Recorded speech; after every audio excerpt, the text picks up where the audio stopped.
Hi, everyone. How are you? Welcome to yet another week of growing and hopefully learning more and being closer to the Lord as we do it, as we hand on the faith to our young disciples.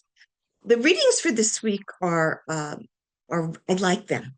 Oh, I like all the readings, but for me, I guess they're kind of personal. And you were seeing God in all different aspects of who God is. And sometimes we don't know who God really is, and we still sometimes see God as judging or keeping notes and keeping tabs on who we are. But just that God just totally loves us and wants to be in love with us is a very important um, aspect of our faith and something we should really concentrate and pray about. But aside from that, we have a few things to teach for ourselves and for those we teach this week in these readings. If you look at the first reading this week, it's about Moses and really looking to trust in God. And it's about that, what will God do for us? And then Moses is not the central figure in this first reading. Moses' staff is a symbol of God and God's power and how we are to trust this God.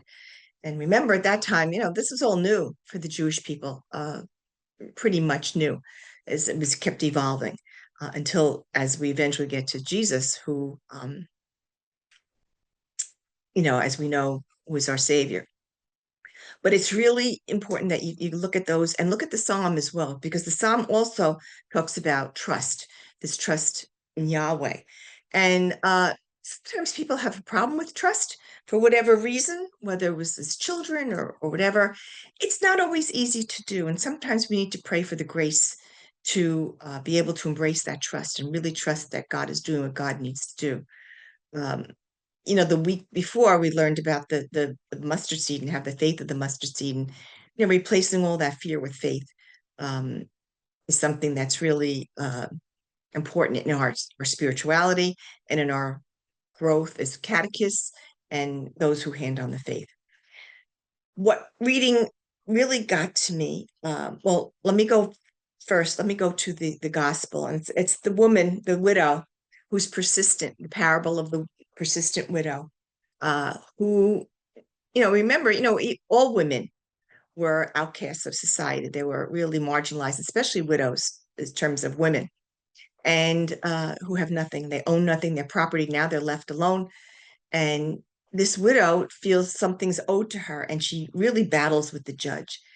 Interestingly, because Jesus puts this woman, makes her the important piece of this gospel. He upholds her rather than the judge. And that's a very interesting reality that we need to look at and study. This is who Jesus was with women, and to look at his relationships with women. Um, he makes her the heroine. And, you know, uh, again, to show us that he was going to bypass all of the social uh, meanings of the day and of the culture, and he felt he validated her and affirmed her, or tells the story of her being affirmed, and holding her up in his way, affirming women. So it was a parable. It wasn't like this was really happening, but tells that story. So I think we need to look at, and as you know, Luke is the guy after the marginalized people. He's after them. And so these readings have been all about the poor, the outcasts, and all of those. The reading that drew me, or caused me to respond, is the second reading. It's the second letter of Timothy from Paul. And this, I think, kind of embraces all who we are as grandparents and what we do. And I just want to read this to you. I ask you to sit with it a little bit and reflect on it, because this is you doing what you're doing for your grandchildren. Let me just read this. Reading from the second letter to Timothy. Beloved, remain faithful to what you have learned and believed, because you know from whom you learned it, and that from infancy you have known the sacred scriptures, which are capable of giving you wisdom for salvation through faith in Jesus Christ. All scripture is inspired by God and is useful for teaching, for refutation, for correction, and for training in righteousness, so that one who belongs to God may be competent, equipped for every good work. this is what you do.